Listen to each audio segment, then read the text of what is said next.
Hello friends, welcome back again to अलहिन technical skill YouTube channel. मैं आदिल और आज एक और सेफ्टी वीडियो के साथ आपके सामने मैं हाजिर हुआ हूं।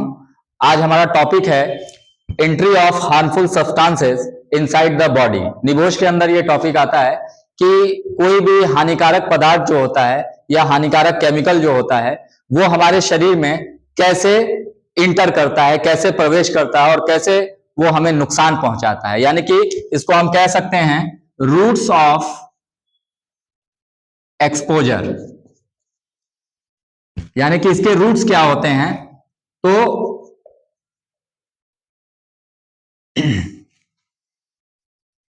पहला इसका रूट होता है इनहेलेशन, दूसरा होता है इंगेशन, तीसरा होता है एब्जॉर्प्शन और चौथा होता है पेनिट्रेशन।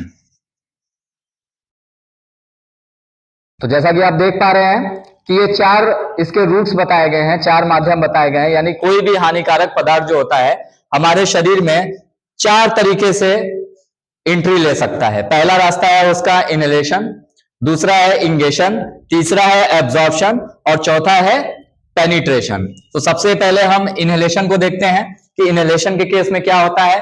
यानी कोई भी हार्मफुल केमिकल या कोई भी हार्मफुल सब्सटेंस जो है हमारी बॉडी में अगर सांस के द्वारा, यानी कि हम सांस लेते हैं थ्रू एयर, हमारी बॉडी में इंटर करता है तो उसका रूट्स ऑफ एक्सपोजर हो जाएगा, यानी कि थ्रू नोज।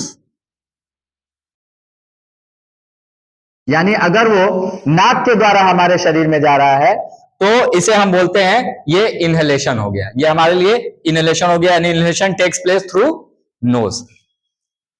इंगेशन इफेक्ट में क्या होता है, अगर कोई हार्मफुल चीज, कोई हार्मफुल केमिकल, कोई हार्मफुल सब्सटेंस हमारे बॉडी में अगर खाने पीने की चीजों के द्वारा जा रहा है, यानी कि कुछ हम इंगेशन के द्वारा कुछ ले रहे हैं, कुछ खा रहे हैं, पी रहे हैं और वो हमारी बॉडी में इंटर कर रहा है, तो ये हो जाता है थ्रू माउथ, क्योंकि इसके रूट्स क्या है, माउथ है। खाने पीने की चीजें मुंह के द्वारा खाई जाती हैं। तो हमने कोई कंटामिनेटेड फूड खा लिया, कोई टॉक्सिक केमिकल है वो हमारी बॉडी में चला गया गलती से, तो वो हो जाएगा हमारे लिए इंगेशन इफेक्ट हो जाएगा। तीसरा रास्ता जो होता है वो एब्जॉर्प्शन होता है।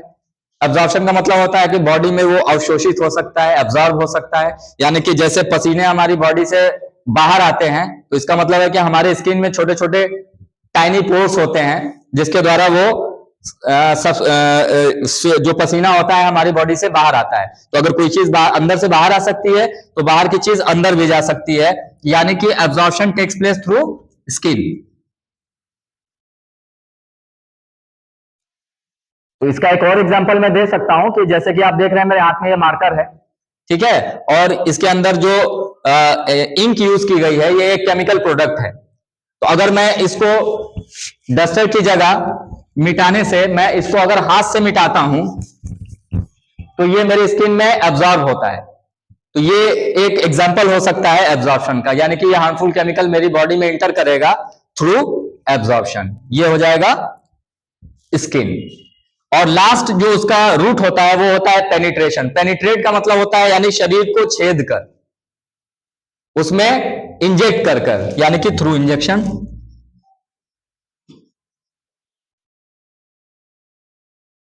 यानी कोई हार्मफुल केमिकल अगर बॉडी को भेद कर अंदर जा रहा है इंजेक्शन के थ्रू तो वो हो जाएगा हमारे लिए पेनिट्रेशन। जैसे कोई इंफेक्टेड नीडल है, कंटामिनेटेड है वो, तो वो अगर वो उसका वायरस हो गया या जो भी उसका वो हो गया, जर्म्स हो गए, वो हमारी बॉडी में एंट्री कर गए, वो इंफेक्टेड नीडल हमारे बॉडी में चुभ गई, तो उसका रूट्स क्या हो जाएगा, यानी कि वो इंजेक्शन के बॉडी को पेनिट्रेट करके वो अंदर गया। तो निबोश के अंदर ये एक इंपॉर्टेंट टॉपिक होता है।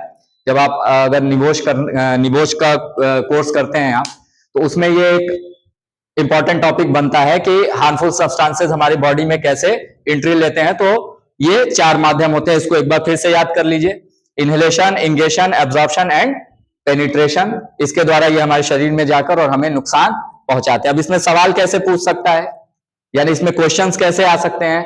तो इसमें क्वेश्चन पूछने का ये माध्यम होता है इसमें कि जैसे पूछ दिया इसमें कि इनहेलेशन टेक्स प्लेस थ्रू, सवाल पूछा गया कि inhalation takes place through, inhalation कैसे हुआ, तो उसमें ये 4 एग्जांपल्स दे देंगे, through skin, through nose, through mouth, through skin and injection. तो आपका करेक्ट ऑप्शन हो जाएगा थ्रू नोज, यानी इनहेलेशन थ्रू नोज होता है। कंफ्यूज करने के लिए एक और चीज की जाती है, इसमें नोज नहीं यूज किया गया, नोज ना यूज करके, ठीक है, अगर यहां पर माउथ दे दिया गया और आपको दूसरे ऑप्शन नहीं मिल रहे हैं तो आप फिर माउथ भी उसका आंसर दे सकते हैं, क्योंकि यहां पे अगर हम सम अमाउंट ऑफ एयर जो होती है हम ब्रीथिंग करते हैं तो वो माउथ के द्वारा भी हम रिस्पायरेशन कर सकते हैं, तो यानी वो कंटामिनेटेड एयर माउथ के द्वारा भी जाती है थोड़ी मात्रा में। तो अगर ऑप्शन में नोज नहीं मिल रहा है आपको, ठीक है, और नन ऑफ द अबव भी उस ऑप्शन में दिया हुआ है, तो फिर वहां पे आप आंसर दे देंगे माउथ। माउथ भी नहीं दिया है, नोज भी नहीं दिया है, तो और कंफ्यूजन हो गई, तो उसमें फिर एक लंग्स ऑप्शन मिलेगा आपको, यानी कि वो फिर वहां पे अब लंग्स आ जाएगा, यानी कि फेफड़े। तो जो भी हम एयर इनटेक करते हैं वो हमारे लंग्स में ही एंट्री रहती है, तो अगर लंग्स आ गया तो वहां पे आपका आंसर हो जाएगा लंग्स। तो इस तरह से आपको आंसर देने होते हैं। उम्मीद करता हूं वीडियो आपको अच्छी लगी होगी, और अगर वीडियो मेरी अच्छी लगी तो आप इस चैनल को लाइक करें, सब्सक्राइब करें और शेयर करें, और हाँ, बेल आइकॉन को जरूर दबाएं।